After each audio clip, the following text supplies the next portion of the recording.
안녕하세요. 오랜만입니다. 자, 음담피셜 시즌2 다시 찾아온 저는 이현우입니다.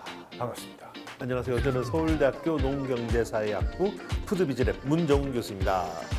롯데웰프 예사 부장님, 염영락 부장님과 함께 하도록 하겠습니다. 시즌2에도 계속 같이 할 수 있게 해주셔서 너무 감사하고요. 열심히 노력하겠습니다. 환영합니다. 자, 지난 시즌에는요, 우리가 뭐 음식도 앞에 두지도 않고 그냥 뭐 뭘 먹을까 상상하면서 막 수다도 떨고 다 몰입해서 얘기를 하고 그랬었잖아요. 네, 맞아요. 근데 우리가 생각보다 이야기를 나누면서 합을 맞춰보니까 네. 식성이 꽤 잘 맞더라. 라는 것을 확인하게 되었죠. 하지만 식성이 잘 맞는 것을 확인을 했는데 제작진이 먹을 걸 주지 않아서 계속 배가 고팠더라. 아, 나빠요. 네, 나빠요. 그래서 우리가 그걸 이제 눈으로 확인을 해야 되니까. 네. 그래서 이번 시즌에는요, 스튜디오 밖으로 나가서 저희가 진행을 해보려고 해요. 오랜 시간 한 자리를 지켜온 식당들, 노포 중에서도 국가 인증을 받은 곳들이죠. 바로 백년 가게를 저희가 가볼까요? 와, 기대되네요. 너무 좋네요. 네네. 교수님, 근데 이 백년 가게 이 제도 시스템에 대해서 좀 설명해 주실 수 있나요? 네, 이 백년 가게라고 하는 네. 이런 제도는요, 2018년 중기부 산하에 있는 소상공인 시장진흥공단에서 시작한 제도가 되겠습니다. 그래서 이 30년 이상의 명맥을 이어온 가게들을 대상으로 심사를 통해서 품질도 충분히 좋고 역사성을 가지고 있으면 인정을 해주고 지원해주는 이런 이제 제도가 바로 백년 가게 제도가 되겠습니다. 식당뿐만 아니라 뭐 예를 들어서 빵가게가 될 수도 있고요. 철물점도 가능하고. 저희는 근데 먹는 쪽으로 갈 거죠? 저희는 철물점 아니고. 먹는 곳에만 갑니다. 감사합니다. 네, 네. 사실 그 30년을 버텨온 가게라고 하면 지난 30년간 별의별 일들이 다 있었잖아요. 우리가 코로나도 겪었고 IMF도 겪었고요. 이런 풍파들을 다 버텨서 아직까지도 장사를 하고 있는 가게라면 충분히 가치가 있고 경험해볼 필요가 있는 것 같습니다. 그 백년 가게 인증을 받은 데를 가봤더니 간판도 또 따로 달아주시고 네, 예, 인증 간판이 예, 있어요. 브랜딩도 지원해주고 그다음에 간판 같은 것도 이렇게 현대화해주고 손님들의 편의를 도와줄 수 있는 편의시설 지원도 제가 한 거를 좀 봤습니다. 그래서 여러 가지 소소한 지원까지 포함해서 다양한 지원 사업들을 펼치고 있습니다. 그러니까 이제 대체적으로 노포라고 할 수 있을 텐데 그 노포의 기준이 뭐가 될까요? 일단 노포라고 하는 한자를 보게 되면 오래됐다고 할 때 노자, 가게 포자를 대서 그냥 말 그대로 오래된 가게라는 뜻이죠. 그러니까 그 지역에서 오랫동안 유지하면서 이 삶을 영위해 왔던 그런 이제 가게들을 이제 노포라고 사전적으로는 그렇게 우리가 이야기를 합니다. 그래요. 그 노포라고 하면 요즘은 이야기가 있고 좀 정이 있는 식당. 그래서 사실 맛있는 식당이 가져야 되는 조건들 중에 저는 이야기가 굉장히 중요한 것 같아요. 맞아요. 가기도 전에부터 이야기를 듣고 가면 벌써부터 기대가 되고 맛이 있잖아요. 네. 그런 공간이 또 노포라는 그런 저는 좀 이미지가 있는 것 같아요. 네. 그래서 요즘은 그 젊은 친구들도 줄 서서 노포에 가서 그 또 감성을 또 SNS에 담아서 올리고 이런 게 또 워낙 또 트렌드다 보니까 노포가 굉장히 좀 많은 사람들의 관심 속에 있지 않나라는 생각이 듭니다. 요즘 젠지들이 네. 이야기하는 힙하다라고 하는 게 레트로의 감성이 묻어 있는 이러한 것들을 힙하다고 생각해서 노포라고 하는 것, 즉 이 백년 가게라고 하는 거를 이제는 힙하다라고 하는 것과 잘 좀 연결할 수 있을 것 같다는 네. 생각이 듭니다. 제 딸이 19살이잖아요. 지금 그 친구들이 원하는 것들을 보면 컨텐츠가 다 붙어 있거든요. 컨텐츠화가 되는 공간의 분위기나 냄새 같은 거를 직접 체험하면서 거기에서 컨텐츠화된 소비를 하고 있는 것 같아요. 그렇죠. 그 우리가 이제 들어가면서부터 이모 먹던 걸로 이럴 수 있는 가게들이 몇 개씩 있으면 얼마나 기분이 좋아요. 너무 좋다고 생각합니다. 네. 요즘 해외여행을 가도요, 오래된 그 현지 맛집을, 그러니까 해외 노포들을 찾아다니신 분들이 많은 것 같아요. 그리고 필수 여행 코스로 계획되기도 하고요. 네. 이런 좀 움직임, 흐름이 확실히 있는 것 같아요. 네, 맞습니다. 뭐 유럽뿐만 아니라 요즘은 대만, 싱가포르, 태국 이런 동남아 쪽에 가도 대를 이어서 하고 있는 가게 노포들이 많고 또 미슐랭 가이드에서도 이런 노포들을 좀 제대로 조명을 하고 있기 때문에 빅그루망이라고 그러죠. 그 리스트를 좀 잘 보다 보면 노포랑 연결되는 게 많아서 그런 가게들을 일부러 찾아가기도 합니다. 빅그루망이 뭔가요? 빅그루망이 스타는 되게 비싸잖아요. 네네. 가격 제한을 딱 걸어뒀어요. 음. 얼마 이하의 예산으로 그 지역의 음식을 제대로 즐길 수 있는 가게. 아, 예, 그래서 노포들이 많아요. 훌륭하네요. 네. 노포 얘기를 하다 보면 사실 뭐 일본 얘기를 안 할 수가 없는데 노포라는 표현 우리가 굉장히 많이 쓰는데 네네. 일본에서 건너왔다 뭐 이런 얘기가 있어요. 네, 맞아요. 외래어고요. 에도 시대 때부터 일본은 오래된 가게들이 많잖아요. 100년, 200년 된 오래된 가게들을 시니세라고 해서 일본에서는 오래된 가게라고 하는 의미로 얘기를 하고 있는데 한국으로 그 말이 들어오면서 한국식 한자 표현이 노포로 표기가 된 걸로 알고 있고요. 그래서 노포라고 하면 이꼴 맛집이다.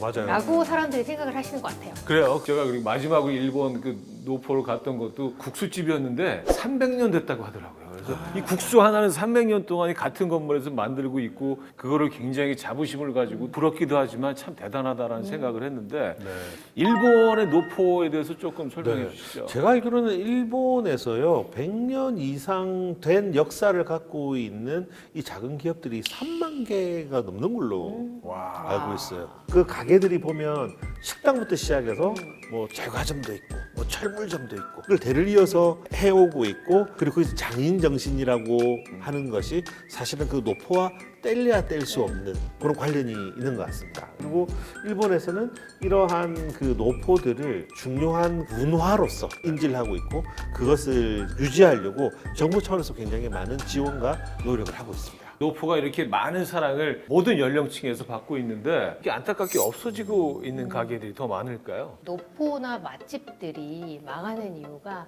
맛이 변했기 때문에 망하는 것보다는 임대료 때문에 아니면 인력 때문에 사람을 못 구하니까 아니면 내 아이를 훈련을 시켜야 되는데 그런 승계 작업에 대한 부분들 때문에 힘들어하시는 분들이 훨씬 더 많으신 것 같아요. 근데 일본 같은 경우에는 1921년도부터 정부에서 지금 임차인이실 경우가 많으시잖아요. 그런 분들을 보호하는 지금 법안들이 되어져 있는 것 같았어요. 특히 이제 그 소상공인들이 못 견디는 이유가 이 젠트리피케이션 네네. 때문에 뭐 갑자기 막 그 올라 버리니까 아무리 많이 팔아도 이게 버틸 수가 없잖아요. 네네. 그 일본처럼 시스템화가 좀 됐으면 정부의 지원도 받고 그랬으면 얼마나 좋을까라는 네. 생각을 합니다. 그러니까 나라마다 지금 이런 노포들을 지원해주는 정책들이 있는데 특징이 좀 있더라고요. 일본 같은 경우에는 후계자를 양성하는 시스템 쪽으로 많이 지원을 해주고 있고요. 프랑스 같은 경우에는 인증 제도가 있어서 그 와인이나 치즈나 지금 초콜릿 같은 거요. 그 인증을 받으면 프리미엄이라고 하는 이미지를 받아서 수출까지 가능할 수 있게 해주고 그다음에 이태리 같은 경우에는 원물에 대한 자부심이 굉장히 뛰어난 것 같더라고요. 그래서 원물을 지키는 거, 레시피를 그대로 지키는 거에 대한 정부에서 도움을 주는 거. 그다음에 대만 같은 경우에는 야시장이 유명하잖아요. 맞아요. 근데 야시장의 공간을 그대로 지킬 수 있는 방향으로 문화를 지키는 쪽으로 후원을 해주고 있더라고요. 제가 찾아보니까 네. 노포들 중에 성공 사례들이 꽤 있는데 대만의 딘타이펑 다 딘타이펑. 아시잖아요. 딘타이펑. 딘타이펑이 58년도에 가게가 처음 만들어진 것 같아요. 근데 그게 노포가 시스템을 만나니까 해외 진출도 가능하더라. 아주 오래된 노포인데 현대적인 시스템과 만나서 글로벌 기업이 되었다. 네, 비슷한 사례가 일본의 기꼬망 사례도 있더라고요. 기꼬망. 일본 기꼬망이 400년 된 간장 회사잖아요. 네네. 네, 거기도 정부에서 현대화된 생산 시설이나 현대화된 포장의 형태를 하는 것들을 같이 연결해서 기꼬망이 계속 전통을 유지할 수 있도록 해주고 있더라고요. 근데 한국도 이런 쪽으로 해서 조금 도움이 될 수 있는 날이 오겠죠? 그럼 이런 소상공인들을 보호하기 위한 제도는 뭐 없는 건가요, 아예? 있죠. 요즘 네. 백년 가게들 사장님들끼리 서로 조합을 결성해가지고 제품을 공동 개발하고 온라인 홍보도 같이 하고 또 정부에서도 이를 돕기 위해서 소상공인 협업 활성화 지원 사업 추진을 계속 해 나가고 있는 중이죠. 혼자서는 버티기 힘들지만 여럿이 힘을 모아서 함께하면 버틸 수 있고 오래 갈 수 있습니다. 진짜 말 그대로 같이 살아남는 방법을 계속 찾아가고 있는 중이네요. 그렇죠? 너와 내가 손잡으면 상권이 살아나고 우리와 당신이 함께하면 지역의 활력이 넘치고 우리와 우리가 협업하면 모두가 행복해집니다. 함께의 가치 협업 플러스. 소상공인 협업 활성화 사업과 함께하세요. 저희는 식품회사에 제가 몸담고 있기 때문에 그렇죠. 그 식품회사도 이런 백년가게 분들하고 앞으로 그분들이 판매하시는 제품들을 대신 팔아드리는 게 아니라 그들의 레시피를 매뉴얼화를 하시는 거를 도와드리고 유통을 도와드리는 쪽으로 방향을 저희는 잡으려고 하고 있습니다. 일종의 시스템화하는 것을 이제 도와드리는 거죠. 그러니까 네네, 맞습니다. 노포들 중에서 보면 근데 저기 가보고 싶은데 이거 오랫동안 줄 서야 되고 그리고 또 멀리 떨어져서 가려고 하면 되게 힘들잖아요. 근데 그것을 잘 간편식화해서 만들어서 내가 이것을 새벽 배송 받아 먹으면 내가 냉동고에 넣어놨다가 먹고 싶을 때 그냥 꺼내서 바로 먹으면 되는 거죠. 시간과 공간을 뛰어넘을 수 있는 시스템. 네. 야, 그걸 좀 시스템화하면 훨씬 편하게 맛보실 수 있겠네요. 윈윈, 네. ESG 경영. 맞습니다. 그렇죠? 네. 네. 그러면 그 두 분은 좀 평소에 자주 찾으시는 노포가 있습니까? 좀 네. 교수님 많으실 공유해 거예요. 주시죠. 네. 저는 실제 이 백년 가게 중에서 가끔씩 가는 곳들이 있는데요. 네. 충정로에 가면 평양옥이라고 하는 데가 있어요. 평양옥. 평양호. 평양옥이라고 그러면 왠지 냉면집 같지만 토종닭으로 닭 요리를 하는데요. 찜닭처럼 해서 뭐 소스 찍어 먹는 그런 것도 스타일인가요? 있고 그다음에 가전 해산물을 이뜸한 한 솥에다가 끓여가지고 소채 꽉 내요. 해신탕. 네, 해신다. 네. 소체로. 소처럼 꽉! 4명서 먹어봤는데 배 터지는 줄 알았어요. 어. 예. 그리고 제가 며칠 전에 갔었는데 인천 3대 게장집일 거예요 아마. 예. 근데 거기 갔더니 주변은 다 좀 재건축 들어가가지고 다 공사 중인데 그 집 하나가 다 반짝하면서 딱 써 있어가지고 아, 느낌 네. 좋다.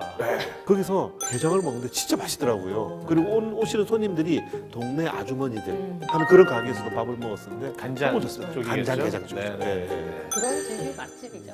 그리고 백년 가게로 선정된 곳들이 1000개 정도 된다고 하는데요. 백년 가게 리스트를 보면서 이야기를 풀어보도록 하겠습니다. 네. 이거 보니까 백년 가게 1호점이 딱 보이네요. 대림동에 있는 삼거리 먼지 막순대국집 국민 추천 1호점이라는 게 또 보이는데 그거는 태극당이네요. 아, 태극당. 태극당. 네. 모나카. 태극당 모나카. 아, 태극당 모나카. 추억의 모나카. 네. 예전에는 선물 그러면 그게 진짜 좋은 선물이었는데 그죠? 아, 그렇죠. 그렇죠. 저는 태극당을 몰라요. 아, 태극당 모르십니까? 제가 훨씬 어린가요? 아, 저도 뭐 아, 이렇게 제가 부산- 형들한테 전해 들어갖고 가정스러우시네요. 제가 부산이어서 그럴 출신. 수도 있습니다. 하지만 저도 부산 출신인데 저는 알고 있는 거 보니 확실히 제가 애정이 있고 관심이 많으시네요. 네. 이걸 뺄 수가 없네요. 을지 오비베어가 여기 들어가 있네 리스트에. 오비베어. 아, 네. 울지 오비베어. 아, 근데 어마어마하죠. 여기 한번 그 다큐멘터리를 본 적이 있는데 네. 막 이게 없어질 위기에 처해 있다 그래서 뭐 네. 일지 오비어를 사랑하는 부천이랑 분들이 뭐, 막 예, 굉장히 뭐, 막 예. 응원하고 그랬던 근데 아직 사라지진 않은 것 같아요. 제가 알기로는 네 그렇습니다. 아, 다행이네요. 네, 그렇죠, 네. 그렇죠. 워낙 유명한 데니까 여기가. 네, 저는 부산이어서 88 완당집. 88 완당집. 완당이라고 하면 그 중국식 만두 완탄 그렇죠. 완당인데 날개가 되게 네. 크다고 해야 될까요? 안에 손은 이만큼 들어가 있고. 조그만하고 네. 이게 피가 이만해요. 네. 아. 그래서 그게 팔랑팔랑팔랑하는 그거를 면처럼 먹는 게 매력입니다. 네, 그다음에 대전에 네. 뼈다귀 해장국집이 있는데 따기탕이라고 하는 곳이 있어요. 따기탕. 따기탕. 그래서 왜 따기탕이냐라고 봤더니 따기를 맞아도 맛있는 집. 따기를 맞으면서 먹어도 맛있는 집이라고 해서 그 해장국 이름이 따기탕이더라고요. 요 얘기는 약간 나중에 붙여진 얘기 같긴 한데 어쨌든 확 들어오네요. 여기. 예, 진짜 높이 빨리 갑시다 우리. 예. 자, 저희가 이제 백년 가게를 다녀야 되는데 어떤 음식을 먹게 될지 또 그곳은 어떤 이야기를 가지고 있을지 벌써부터 기대가 되는데 자, 그 두 분 위 좀 비워 두시고요. 네. 다음 이제 녹화할 때는 맛있게 한번 경험을 해 보도록 하겠습니다. 좋습니다. 자, 음담피셜 시즌 2 곧 만나 뵙겠습니다. 음담피셜 네. 시즌 2 대한민국의 100년 식당들을 갑니다. 정말. 네. 10월에 닭 한 만 최고예요. 진짜. 진짜 명물이다. 얘. 저 너무 맛있는데요. 너무 맛있어요.